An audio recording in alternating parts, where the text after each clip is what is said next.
Hello, today we have chapter 5 of Epoch 2 in The Woman in White. In the last chapter, just as it ended, there was a document to sign before Sir Percival went flying out to see Mrs. Anne Catherick's mother. So something mysterious going on there. But before he was to go, he just wanted this signature, for some very small matter. Laura asked just innocently, "What is this that I'm signing?" And he says, "Oh, it's nothing, just a little document." But he had his hand covering all the lines, so she couldn't read it. And she said, "Well, I'd like to know before I sign." He would not tell her. And it came to an impasse. Sir Percival Glyde was furious at the end because she just wouldn't do it without knowing. He dug in. Then Fosco came and kind of placated Sir Percival a little bit, saying, "It doesn't have to be today, it can be tomorrow." So he stormed off, that is Glyde, stormed off while ominously saying, "You're going to be signing tomorrow." Now let's read what happens next. June 17th. When the dinner hour brought us together again, Count Fosco was in his usual excellent spirits. He exerted himself to interest and amuse us, as if he was determined to efface from our memories all recollection of what had passed in the library that afternoon. Lively descriptions of his adventures in traveling, amusing anecdotes of remarkable people whom he had met with abroad, quaint comparisons between the social customs of various nations, illustrated by examples drawn from men and women indiscriminately all over Europe, humorous confessions of the innocent follies of his own early life when he ruled the fashions of a second-rate Italian town and wrote prosperous romances on the French model for a second-rate Italian newspaper, all flowed in succession so easily and so gaily from his lips, and all addressed our various curiosities and various interests so directly and so delicately that Laura and I listened to him with as much attention and, inconsistent as it may seem, with as much admiration also as Madame Fosco herself. Women can resist a man's love, a man's fame, a man's personal appearance, and a man's money, but they cannot resist a man's tongue when he knows how to talk to them. After dinner, while the favorable impression which he had produced on us was still vivid in our minds, the Count modestly withdrew to read in the library. Laura proposed a stroll on the grounds to enjoy the close of the long evening. It was necessary in common politeness to ask Madame Fosco to join us, but this time she had apparently received her orders beforehand, and she begged we would kindly excuse her. "The Count will probably want a fresh supply of cigarettes," she remarked by way of apology, "and nobody can make them to his satisfaction but myself." Her cold blue eyes almost warmed as she spoke the words, and looked actually proud of being the official medium through which her lord and master composed himself with tobacco smoke. Laura and I went out together alone. It was a misty, heavy evening. There was a sense of blight in the air. The flowers were drooping in the garden, and the ground was parched and dewless. The western heaven, as we saw it over the quiet trees, was of a pale yellow hue, and the sun was setting faintly in a haze. Coming rain seemed near. It would fall, probably, with the fall of night. "Which way shall we go?" I asked. "Towards the lake, Marian, if you like," she answered. "You seem unaccountably fond, Laura, of that dismal lake." "No, not of the lake, but of the scenery about it. The sand and heath and the fir trees are the only objects I can discover in all this large place to remind me of Limmeridge. But we will walk in some other direction if you prefer it." "I have no favorite walks at Blackwater Park, my love. One is the same to me as another. Let us go to the lake. We may find it cooler in the open space than we find it here." We walked through the shadowy plantation in silence. The heaviness in the evening air oppressed us both, and when we reached the boathouse, we were glad to sit down and rest inside. A white fog hung low over the lake. The dense brown line of the trees on the opposite bank appeared above it, like a dwarf forest floating in the sky. The sandy ground shelving downward from where we sat was lost mysteriously in the outward layers of the fog. The silence was horrible. No rustling of leaves, no bird's note in the wood, no cry of waterfowl from the pools of the hidden lake.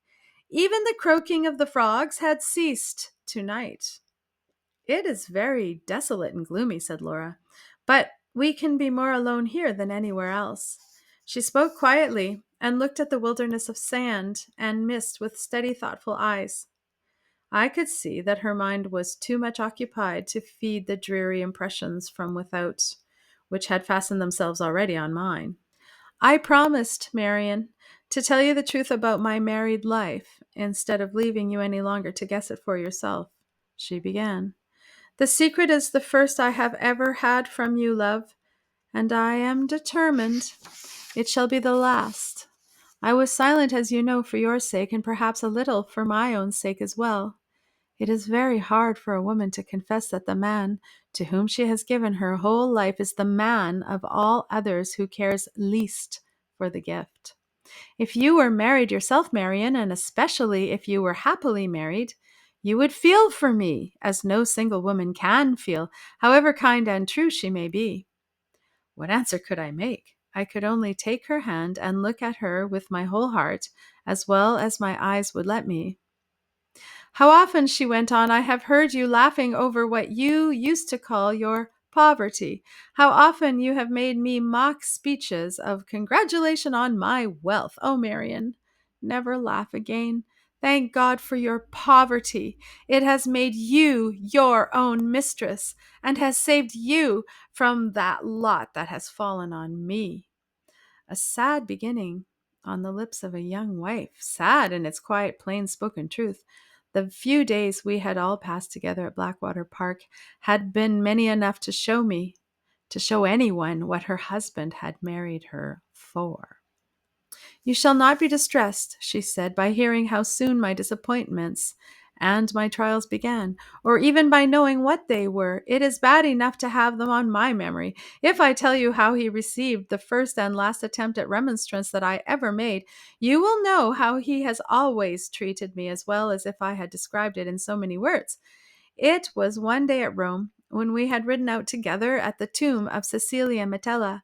The sky was calm and lovely, and the grand old ruin looked beautiful, and the remembrance that a husband's love had raised it in the old time to a wife's memory made me feel more tenderly and more anxiously toward my husband than I had ever felt yet. Would you build such a tomb for me, Percival? I asked him. You said you loved me dearly before we were married, and yet since that time I could get no further, Marian. He was not even looking at me. I pulled down my veil, thinking it best not to let him see that the tears were in my eyes. I fancied he had not paid any attention to me, but he had. He said, "Come away," and laughed to himself as he helped me onto my horse. He mounted his own horse and laughed again as we rode away. "If I do build you a tomb," he said, "it will be done with your own money. I wonder whether Cecilia Metella had a fortune and paid for hers." I made no reply. How could I, when I was crying behind my veil? "Ah, you light-complexioned women are all sulky," he said. "What do you want? Compliments and soft speeches? Well, I'm in a good humor this morning. Consider the compliments paid and the speeches said." Men little know, when they say hard things to us, how well we remember them, and how much harm they do us. It would have been better for me if I had gone on crying, but his contempt dried up my tears and hardened my heart. From that time, Marian, I never checked myself again in thinking of Walter Hartwright. I let the memory of those happy days when we were so fond of each other in secret come back and comfort me. What else had I to look for in consolation? If we had been together, you would have helped me to better things. I know it was wrong, darling, but tell me if I was wrong without any excuse. I was obliged to turn my face from her. "Don't ask me," I said.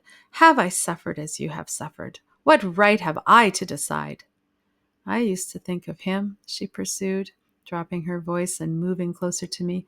"I used to think of him when Percival left me alone at night to go among the opera people. I used to fancy what I might have been if it had pleased God to bless me with poverty, and if I had been his wife. I used to see myself in my neat, cheap gown, sitting at home and waiting for him while he was earning our bread, sitting at home and working for him and loving him all the better because I had to work for him, seeing him come in tired and taking off his hat and coat for him and Marian, pleasing him with little dishes of dinner, that I had learnt to make for his sake. Oh, I hope he is never lonely enough and sad enough to think of me and see me as I have thought of him and see him."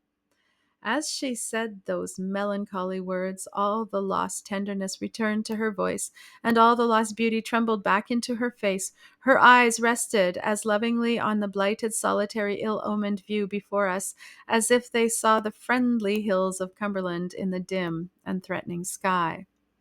"Don't speak of Walter any more," I said, as soon as I could control myself. "Oh, Laura, spare us both the wretchedness of talking of him now." She roused herself and looked at me tenderly. "I would rather be silent about him forever," she answered, "than cause you a moment's pain.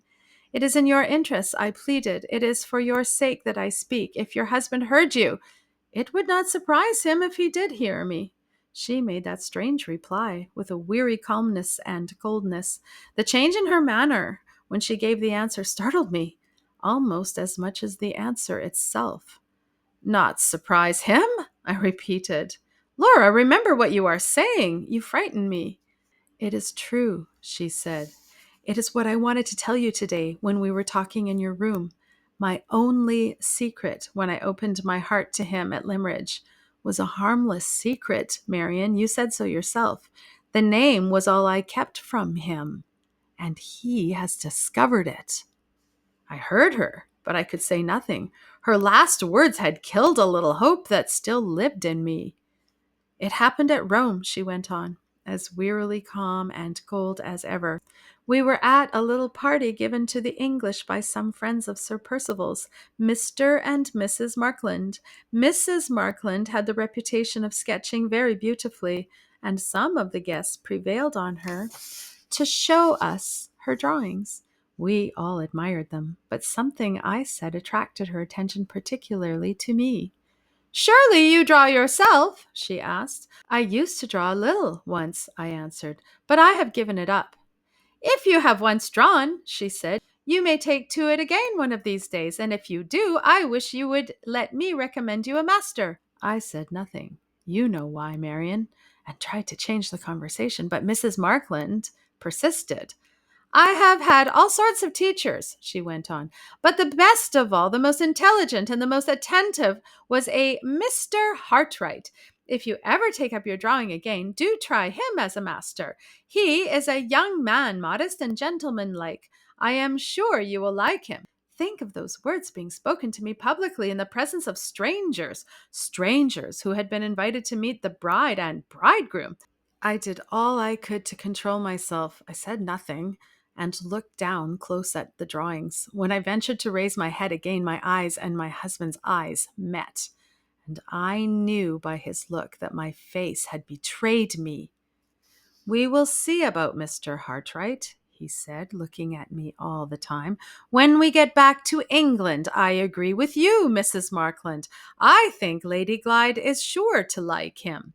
He laid an emphasis on the last words, which made my cheeks burn and set my heart beating as if it would stifle me. Nothing more was said. We came away early. He was silent in the carriage, driving back to the hotel. He helped me out and followed me upstairs as usual. But the moment we were in the drawing room, he locked the door, pushed me down into a chair, and stood over me with his hands on my shoulders. "Ever since that morning when you made your audacious confession to me at Limmeridge," he said, "I have wanted to find out the man, and I found him out in your face tonight. Your drawing master was the man, and his name is Hartright. You shall repent it, and he shall repent it to the last hour of your lives. Now, go to bed and dream of him if you like, with the marks of my horsewhip on his shoulders. Whenever he is angry with me now, he refers to what I acknowledged to him in your presence with a sneer or a threat. I have no power to prevent him from putting his own horrible construction on the confidence I placed in him. I have no influence to make him believe me or to keep him silent. You looked surprised today when you heard him tell me that I had made a virtue of necessity in marrying him. You will not be surprised again when you hear him repeat it the next time he is out of temper." "Oh, Marian, don't! You hurt me." I had caught her in my arms, and the sting and torment of my remorse had closed them round her like a vice. Yes, my remorse, the white despair of Walter's face when my cruel words struck him to the heart in the summer house of Limmeridge, rose before me in mute, unendurable reproach. My hand had pointed the way which led the man my sister loved, step by step, far from his country and from his friends.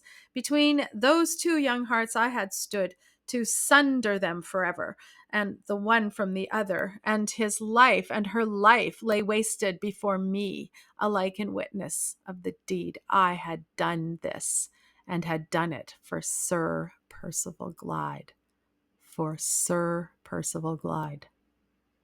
I heard her speaking, and I knew by the tone in her voice that she was comforting me. I, who deserved nothing but the reproach of her silence. How long it was before I mastered the absorbing misery of my own thoughts, I cannot tell.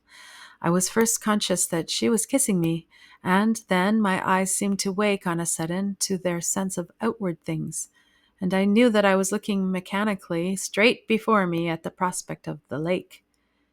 "It is late," I heard her whisper. "It will be dark in the plantation." She shook my arm and repeated, "Marian, it will be dark in the plantation." "Give me a minute longer," I said. "A minute to get better in."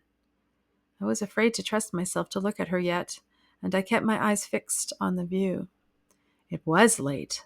The dense brown line of trees in the sky had faded in the gathering darkness to the faint resemblance of a long wreath of smoke. The mist over the lake had stealthily enlarged and advanced on us. The silence was as breathless as ever, but the horror of it had gone, and the solemn mystery of its stillness was all that remained. "We are far from the house," she whispered. "Let us get back." She stopped suddenly and turned her face from me towards the entrance of the boathouse. "Marian," she said, trembling violently, "do you see nothing? Look!" "Where?" "Down there below us." She pointed. My eyes followed her hand, and I saw it too. A living figure was moving over the waste of heath in the distance. It crossed our range of view from the boathouse and passed darkly along the outer edge of the mist. It stopped far off in front of us, waited, and passed on, moving slowly with a white cloud of mist behind it and above it, slowly, till it glided by the edge of the boathouse, and we saw it no more. We were both unnerved by what had passed between us that evening. Some minutes elapsed before Laura would venture into the plantation, and before I could make up my mind to lead her back to the house. "Was it a man or a woman?" she asked in a whisper, as we moved at last into the dark dampness of the outer air. "I am not certain. Which do you think?" "It looked like a woman." "I was afraid it was a man in a long cloak." "It may be a man. In this dim light, it's not possible to be certain." "Wait, Marian, I'm frightened. I don't see the path. Suppose the figure should follow us." "Not at all likely, Laura. There is really nothing to be alarmed about. The shores of the lake are not far from the village, and they are free to anyone to walk on by day or night. It is only wonderful that we have seen no living creature there before." We were now in the plantation. It was very dark, so dark that we found some difficulty in keeping the path. I gave Laura my arm, and we walked as fast as we could on our way back. Before we were halfway through, she stopped and forced me to stop with her. She was listening. "Hush," she whispered. "I hear something behind us." "Dead leaves," I said to cheer her, "or a twig blown off the trees." "It is summertime, Marian. There's not a breath of wind. Listen." I heard the sound too, a sound like a light footstep following us. "No matter who it is or what it is," I said, "let us walk on. In another minute, if there is anything to alarm us, we shall be near enough to the house to be heard." We went on quickly, so quickly that Laura was breathless by the time we were nearly through the plantation, and within sight of the lighted windows. I waited a moment to give her breathing time.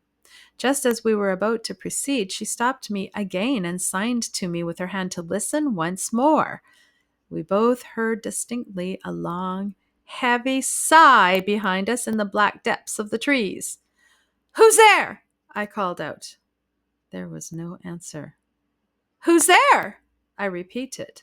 An instant of silence followed, and then we heard the light fall of the footsteps again, fainter and fainter, sinking away into the darkness, sinking, sinking, sinking, till they were lost in the silence. We hurried out from the trees to the open lawn beyond, crossed it rapidly, and without another word passing between us, reached the house. In the light of the hall lamp, Laura looked at me with white cheeks and startled eyes. "I am half dead with fear," she said. "Who could it have been?" "We will try to guess tomorrow," I replied. "In the meantime, say nothing to anyone of what we have seen and heard." "Why not?" "Because silence is safe, and we have need of safety in this house." I sent Laura upstairs immediately and waited a minute to take off my hat and put my hair smooth, and then went at once to make my first investigation in the library, on pretense of searching for a book. There sat the Count, filling out the largest easy chair in the house, smoking and reading calmly with his feet on an ottoman, his cravat across his knees, and his shirt collar wide open. And there sat Madame Fosco, like a quiet child, on a stool by his side, making cigarettes. Neither husband nor wife could by any possibility have been out late that evening, and have just got back to the library in a hurry. I felt that my object in visiting the library was answered the moment I set eyes on them. Count Fosco rose in polite confusion and tied his cravat on when I entered the room. "Pray don't let me disturb you," I said. "I have only come to get a book." "All unfortunate men of my size suffer from the heat," said the Count, refreshing himself gravely with a large green fan. "I wish I could change places with my excellent wife. She is as cool at this moment as a fish in the pond outside." The Countess allowed herself to thaw under the influence of her husband's quaint comparison. "I am never warm, Miss Holcombe," she remarked, with the modest air of a woman who is confessing to one of her own merits. "Have you and Lady Glyde been out this evening?" asked the Count, while I was taking a book from the shelves to preserve appearances. "Yes, we went out to get a little air." "May I ask in what direction?" "In the direction of the lake, as far as the boathouse." "Aha, as far as the boathouse." Under other circumstances, I might have resented his curiosity, but tonight I hailed it as another proof that neither he nor his wife were connected with the mysterious appearance at the lake. "No more adventures, I suppose, this evening?" he went on. "No more discoveries like your discovery of the wounded dog?" He fixed his unfathomable gray eyes on me with that cold, clear, irresistible glitter in them which always forces me to look at him and always makes me uneasy while I do look. An unutterable suspicion that his mind is prying into mine overcomes me at these times, and it overcame me now. "No," I said shortly. "No adventures, no discoveries." I tried to look away from him and leave the room. Strange as it seems, I hardly think I should have succeeded in the attempt if Madame Fosco had not helped me by causing him to move and to look away first. "Count, are you keeping Miss Holcombe standing?" she said. The moment he turned round to get me a chair, I seized my opportunity, thanked him, and made my excuses, and slipped out. An hour later, when Laura's maid happened to be in her mistress's room, I took occasion to refer to the closeness of the night, with a view to ascertaining next how the servants had been passing their time. "Have you been suffering much from the heat downstairs?" I asked. "No, miss," said the girl. "We have not felt it to speak of." "You have been out in the woods, then, I suppose?" "Some of us thought of going, miss, but cook said she should take her chair out into the cool courtyard outside the kitchen door, and on second thoughts, all the rest of us took our chairs out there too." The housekeeper was now the only person who remained to be accounted for. "Is Mrs. Michelson gone to bed yet?" I inquired. "I should think not, miss," said the girl, smiling. "Mrs. Michelson is more likely to be getting up just now than going to bed." "Why? What do you mean? Has Mrs. Michelson been taking to her bed in the daytime?" "No, miss, not exactly, but the next thing to it.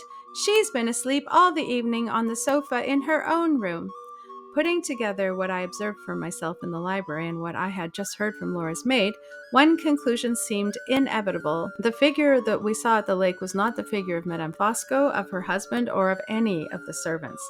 The footsteps we heard behind us were not the footsteps of any one belonging to the house.